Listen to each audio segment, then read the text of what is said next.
Paul Lévesque. Bonjour, Madame Lévesque. Comment allez-vous? Bonjour, je vais très bien. Puis effectivement, on se souhaite la belle température. Pour l'instant, c'est bien parti. On va mettre des chapelets à la corde à linge. On va mettre Dame Nature dans le cou.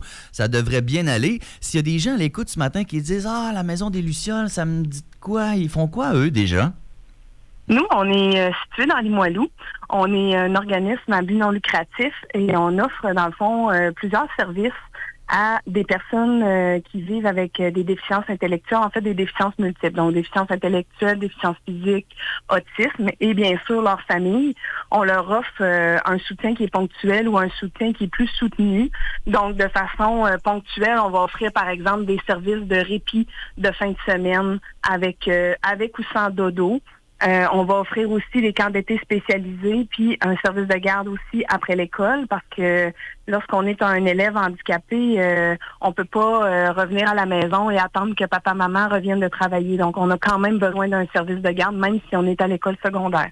Donc, de façon ponctuelle, c'est le type de service là, qu'on va offrir. Et de façon plus soutenue, on a un service d'hébergement pour présentement 7 jeunes qui proviennent des communautés du Nord, donc des jeunes autochtones, qui sont soit Inuits ou Cris, puis qui, dans le fond, habitent dans une de nos maisons. Et puis, ça leur permet d'avoir accès à tous les services là, qu'offre la région de la capitale nationale, donc des écoles spécialisées, entre autres, et des médecins spécialistes aussi à proximité. On a aussi un service de jour aussi pour nos adultes aussi là, qu'on a ouvert en septembre 2024. Donc, on est vraiment on est très présent. On offre des services à peu près là, 110 familles. Ma fille, moi, fréquente la Maison Les Merveilles Suzanne Vachon. C'est quoi les différences majeures entre la Maison des Lucioles et la MLSV, mettons? En fait, je vous dirais qu'on est assez complémentaires. J'ai moi-même travaillé à Laura Les Merveilles avant d'être aux Lucioles. Donc, c'est assez semblable. C'est un petit milieu. Oui, c'est un petit milieu aussi. Donc, voilà. Puis, on a des missions, somme toute, assez semblables. La MLSV se spécialise plus au niveau des soins de vie aussi. Ouais. Ce que nous, on fait pas, mais par contre, tout ce qui est répit, camp d'été, tout ça, en fait, le problème, c'est qu'il manque de services, point. Donc, il y a pas assez de ressources, de toute façon, pour offrir les services à la hauteur que les parents ont besoin. Là. Ah non, c'est clair. Il n'y en aura jamais trop d'organismes comme vous. Il n'y a pas de dédoublage, c'est clair. Surtout que la MLSV, présentement, semble avoir des difficultés en termes de personnel et autres. Donc, tous les services ne sont pas offerts. Du côté de la Maison des Lucioles, Mme Lévesque, ça ressemble à quoi en termes d'équipe sur place? Des éducateurs spécialisés, des gens formés, donc une équipe qui sont soutenus aussi par des coordonnateurs sur le terrain, des chefs d'équipe aussi, des responsables de corps. Donc, c'est vraiment une équipe qui est spécialisée. Chez nous, on est en pleine expansion de nos services. Là, on n'est pas du tout dans un ralentissement de notre côté, là, pas du tout. Du côté donc de la Maison des Lucioles, il y a ce bel événement qui s'en vient ce vendredi qui s'appelle la Marche des Lucioles. C'est la 2e édition. Pouvez-vous nous expliquer en quoi ça consiste? En fait, c'est ça. C'est effectivement notre 2e édition. Ça a lieu à la base de plein air de Sainte-Foy. On voit beaucoup de levées de fonds. Puis on sait que les gens sont très sollicités aussi là pour recueillir des dons, tout ça pour des organismes. En fait, toutes les missions sont bonnes. Oui. Fait que nous, on s'est dit, on avait remarqué qu'il y avait une recrudescence des événements sportifs. Mais moi-même, personnellement, étant pas une si grande sportive que ça, j'ai pas le goût là, d'aller faire 10 km de vélo. Là, Donc, on s'est dit, on est des Lucioles. Alors, pourquoi pas faire une marche à la tombée de la nuit? Donc, une marche illuminée. Alors, au flambeau solaire pour guider là, le chemin des marcheurs. Et les marcheurs eux-mêmes sont tous illuminés. Les gens participent aussi, puis souvent amènent leur propre costume pour ajouter des éléments de lumière. Puis sur le parcours, on a des artistes de cirque qui vont faire de l'animation avec différentes stations. Et tous nos artistes de cirque sont aussi illuminés. Donc, on est vraiment dans une thématique très sensorielle aussi pour notre clientèle, nos jeunes, mais aussi pour en mettre plein la vue à tous les adultes. Là. Ah, ça va être frissonnant. Je vais juste me l'imaginer, puis déjà, ça me donne le moton. Là. C'est sûr que ça va être magnifique. Il y a plein de gens qui doivent bien connaître le parcours de la base de plein air Sainte-Foy. Il y a le 6 heures en cœur de la Fondation En Cœur, entre autres, qui s'est déjà tenu là. Le parcours est vraiment magnifique. Donc, ça commence à la tombée de la nuit. Puis, est-ce que ça dure combien de temps temps? Y a-t-il un nombre de tours ou on fait ça toute la nuit? Comment ça fonctionne? Donc, l'événement, on accueille les gens à 6 heures le soir sur le site. Quand on accueille les gens, là, la nuit n'est pas tout à fait tombée. Donc, il y a de l'animation là, sur les parcours. Les premiers départs vont se faire aux alentours là, de 19 heures. Donc, on fait un départ spécial là, pour nos enfants et leurs familles. Toujours un moment très, très émouvant. Et après ça, on fonctionne avec des départs en canon aux 15 minutes. On fait 4 vagues de départ.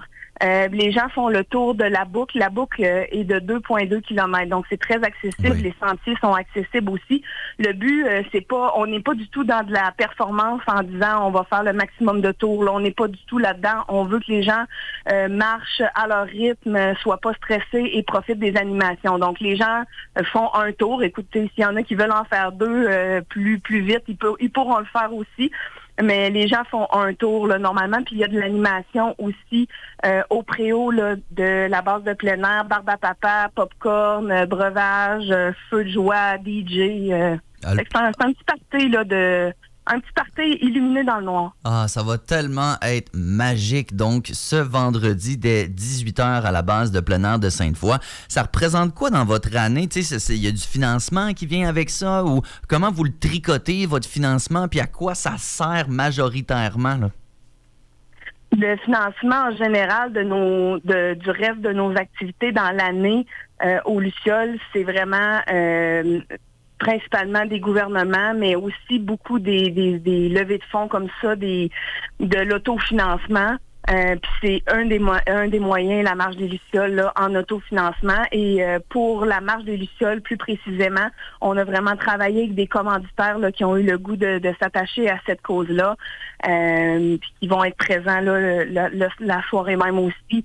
Voilà, fait que c'est vraiment comme ça qu'on travaille là.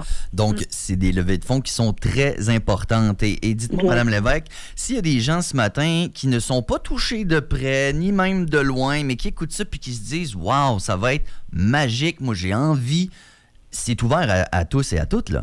Bien sûr, absolument. Je dirais là, qu'on est déjà rendu à près de 200 billets vendus. Là. Wow. Donc, il va y avoir du monde. Puis la plupart des gens, c'est pas des gens nécessairement qui connaissent l'univers du polyhandicap ou qui ont des gens dans leur famille. C'est vraiment des gens qui ont à cœur la cause, des membres du personnel, des parents des membres du personnel. Donc vraiment, c'est notre communauté là, qui est au rendez-vous, mais aussi des gens du public là, pour lesquels on n'avait pas nécessairement de lien. Puis c'est très facile de se procurer nos billets. Là. Vous pouvez aller sur notre site web maison au pluriel des lucioles.ca. Puis il y a un gros bandeau, on clique dessus, on achète les billets. Si vous voulez seulement faire un don aussi, encourager, c'est possible de le faire aussi via les campagnes participatives. On a également Yann Lemieux qui va être présent, qui est un artiste peintre, qui va être présent pour faire une toile live durant la soirée qui a une valeur de plus de 3 000 $. Puis les billets sont en vente. Donc c'est une autre façon aussi d'aider la cause, là.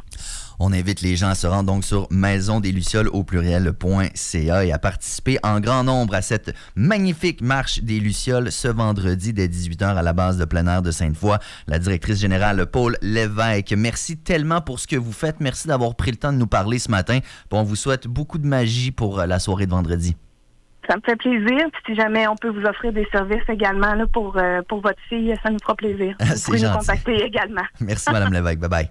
Merci, au revoir. 8h12, maintenant vous écoutez CKIA 88.3, la radio urbaine de Québec, en ce mercredi 24 septembre. J'espère que votre début de journée se passe bien, alors qu'on va poursuivre en musique à cette heure-ci avec un artiste qui s'appelle Antoine Graton. Voici sa chanson « Ah que... » Ah, que c'est donc ben maudit, à peine commencé, dis que t'es fini, fais-toi-en pas.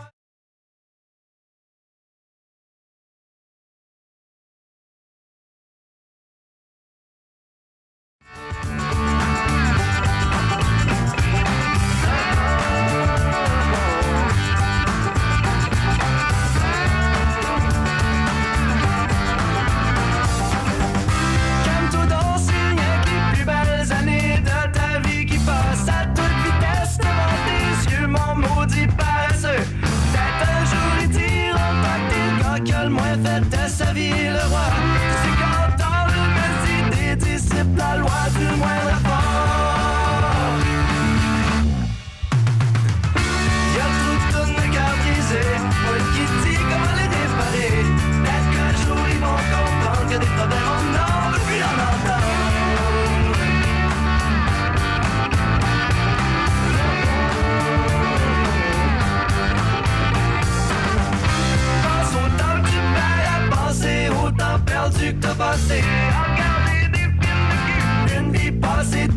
sans amour.